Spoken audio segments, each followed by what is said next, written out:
খালি কবরে যাও, মুনকার আর নেকির যখন আসবে চোখগুলো হবে নীল রঙের চোখ, ভয়ঙ্কর। কেমন চোখ ভাই? নীল রঙের ভয়ঙ্কর চোখ। আমি বলি একটা হাদিস, কোন একজন নবী আল্লাহকে বলেছিলেন যে আল্লাহ, আমি মারা যাওয়া কোনো মানুষকে দেখতে চাই, সে কেমন আছে।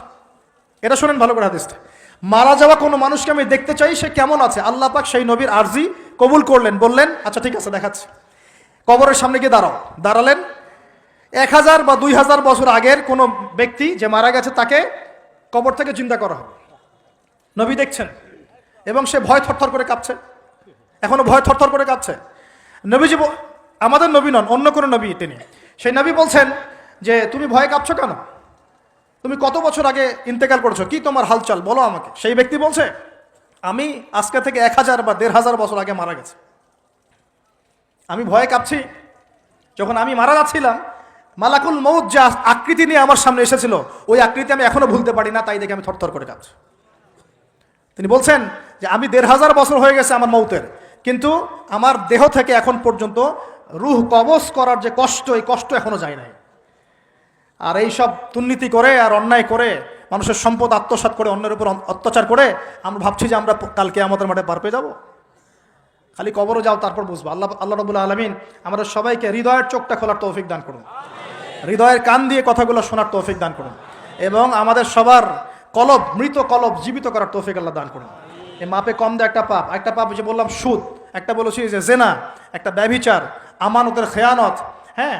তারপরে যার যোগ্যতাহীন ব্যক্তিকে যখন আপনি দায়িত্ব দিবেন, যখন মানুষ স্ত্রীর আঁচল ধরে বসে থাকবে, মায়ের সাথে খারাপ ব্যবহার করবে, বাবাকে দূরে ঠেলে দিবে, বন্ধু বান্ধবদের কাছে নিয়ে আসবে, যখন মসজিদগুলো হট্টগোল হবে, শোরগোল হবে, মসজিদ চাকচিক্যময় হবে, হেদায়েত উঠে যাবে, যখন দেখবেন সময় সংক্ষিপ্ত হয়ে আসছে, যখন দেখবেন যে জহরতুল কায়নাত, গান বাজনা বাদ্যযন্ত্রের সাথে সম্পৃক্ত যারা আছে, এই যে নর্তকী, এদের সংখ্যা বাড়তে থাকবে। ইউজাফু আলা রুউসিহিম বিল মাআজিফ, মানুষের কানের পাশে বাদ্যযন্ত্র বাজবে।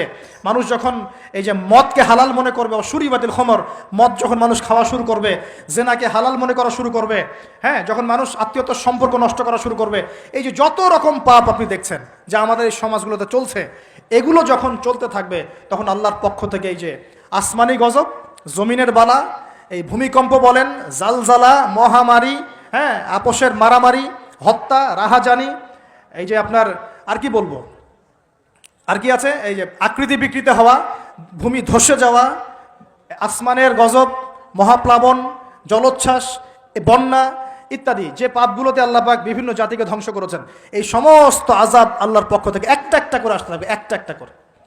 স্পেশালি 4-5টা। একটা হচ্ছে রিহুন হামরা, গরম বাতাসের আযাব আসবে, গরম বাতাস আসতে থাকবে, গরম, এমন গরম বাতাস আসবে যে বাতাসে জনগণের বেঁচে থাকা অতিষ্ঠ হয়ে যাবে মানুষ। 2 নম্বর আসবে জালজালা, এমন ভূমিকম্প, সানাওয়াতু জালাজিল, ভূমিকম্পের বছরগুলো, একটা দুইটা না, বছরগুলো একটার পর একটা আসতে থাকবে। আর কি আসবে? খসফন, মানে জমিন ভিতরে ধসে যাবে, নিচে নেমে যাবে। আর মাসখান, মানুষের আকৃতি পরিবর্তন হয়ে যাবে। আর কাযফান, আকাশ থেকে পাথরের বৃষ্টি বর্ষণ করা হবে। এগুলো আসতে থাকবে।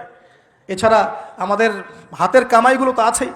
আল্লাহ রাব্বুল আলামিন আমাদের সবাইকে, স্পেশালি ঢাকা শহরের বাসিন্দা আমরা যারা আছি, আমরা যারা দিনী ভাই, আমাদেরকে সমস্ত পাপগুলো ছেড়ে দেওয়ার তৌফিক দান করুন। আল্লাহ পাক আমাদের সবাইকে শিরকের পাপ ছেড়ে দেওয়ার তৌফিক দান করুন, কুফরের পাপ ছেড়ে দেওয়ার তৌফিক দান করুন। এই অহংকার, সম্পদের অহংকার আল্লাহ পাক বন্ধ করার তৌফিক দান করুন। আল্লাহ পাক আমাদের সবাইকে দুর্নীতি বন্ধ করার তৌফিক দান করুন, ন্যায় প্রতিষ্ঠা করার তৌফিক দান করুন।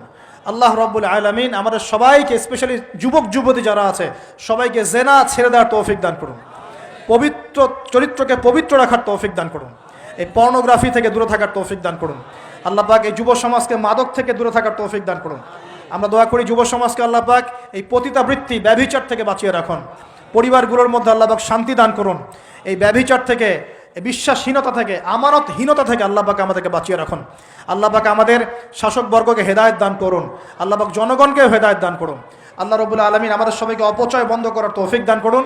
সবাইকে নামাজি বানিয়ে দিন, সবাইকে কোরআনওয়ালা বানিয়ে দিন, সবাইকে হাদিস চর্চা করার তৌফিক দান করুন, রাসূলের সুন্নত মাফিক জীবন গড়ার তৌফিক দান করুন।